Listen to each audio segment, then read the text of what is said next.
Hello again, Steve here. I just wanted to talk a little bit about seeds. It sounds like maybe a boring topic, maybe an interesting topic.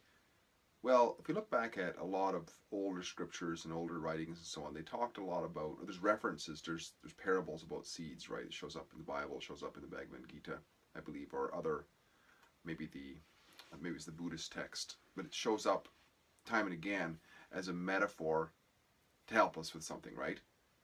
And it's interesting, actually. I was talking to a guy. Actually, I was at an event, and this guy did a very brief presentation on how he equated the farming. What he used to be a farmer, now he's a realtor, and he says that he's still a farmer. He sees real estate through the eyes of a farmer, in other words. And somebody asked him afterwards, well, how can you say that? And he says, well, you have to plant the seed of interest into customers. And then you have to cultivate. You have to care for those customers. You cannot just make a deal and then walk away, or give them something and then walk away, give them a business card and then walk away. You have to follow up. And we just talk about when you plant seeds in a field, you have to go back there and tend to those seeds until eventually, not always are you going to, because a hailstorm could come through and all sorts of things, just like customers can walk out, but you have to tend to them to eventually get what you want, right? And this to me related a lot to my treatise on how it is that we get, how it is that we create, how it is the procedures we go through to do things in life, which I call the continuum of advancement. And it's that graph chart that I might have showed you before, where you have on the vertical axis, which I call the y-axis, the WHY axis, is the quality of life. We want our quality of life to go up through our actions, right? And then the horizontal axis is the time axis. We're floating through this space continuum of time, right? It doesn't matter, it doesn't care about us if we just keep going on. Look, I got more gray in my beard. Time doesn't care about that. Well, neither do I really, but it's just what happens. So I was traveling a few days ago, and I was, sometimes when I travel, I'll think about something, and it came to me what he was talking about in the parables of the seeds and so on, about a basic tomato. Because a tomato, we can see the results in one season, right? We put the plant or the seeds or seedlings, we can even use seeds, put them in the ground, maybe even in a pot inside, out of it, so the frost won't get at it, till we get little shoots coming up, right? But even before we do that, right? Why do we do that? Well, generally it's because we want tomatoes.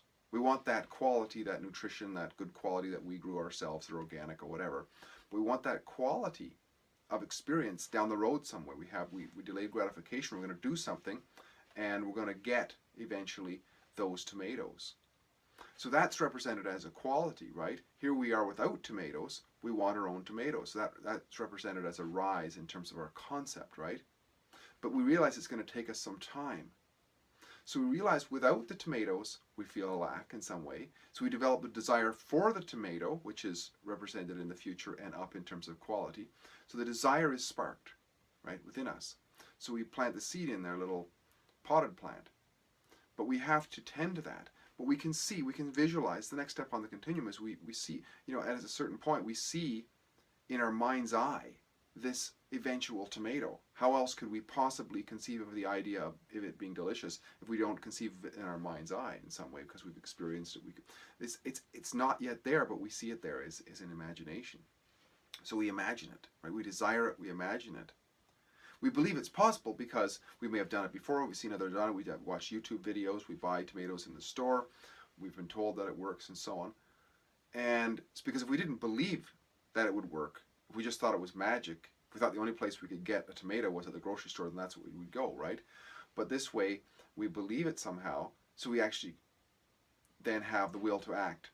And we go get our potted plants and put the potted soil in there, or whatever, we put seeds in. We do, and we're willing to act, right? So we take the actions, and we continue to take the actions, because if we don't continue to act, then we come back and it's all full of weeds. We can't just put the seeds there and then come back later it would all grow up with other sprouts, because even the cleanest potting soil we get has contaminated with other seeds in the manure and whatnot, and out will sprout all these other things and crowd out the plants that we want. And the same when we transplant them into the garden, we have to be vigilant and go there, and if there's not enough rain, put some water on. If frost comes out, cover them up. If there's too many weeds, pull them out, hoe them up, and keep care of them all the way through. And this is, if we look at it, is what happens when we want to achieve something, right? And then we have those nice ripe tomatoes at the end if all works out well, and we get to experience that quality of life, eating them in a sandwich, a salad, or what have you, sharing them with friends.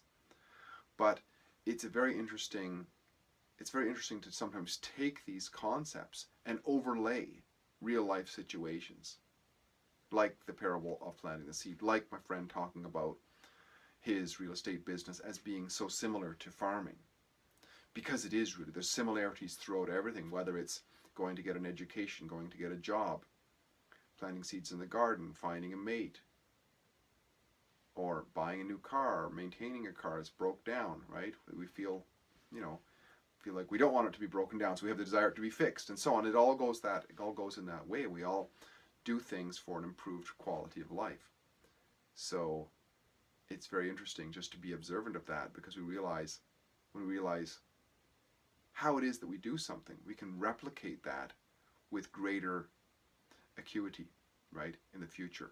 We can develop greater skills at creating, and more consistency, more systems. We can become more systematic when we realize that we don't necessarily just arrive at things randomly. And if they appear to be random, if we really look at it, a lot of these things are going on anyways in various measures. So, hope this is interesting. Just wanted to share something about the necessity to plant seeds, or the proverbial, or the proverbial seeds into our endeavors that we do, and to tend to them to fruition. Stevie here again. Great chatting, and we'll talk again soon. Bye for now.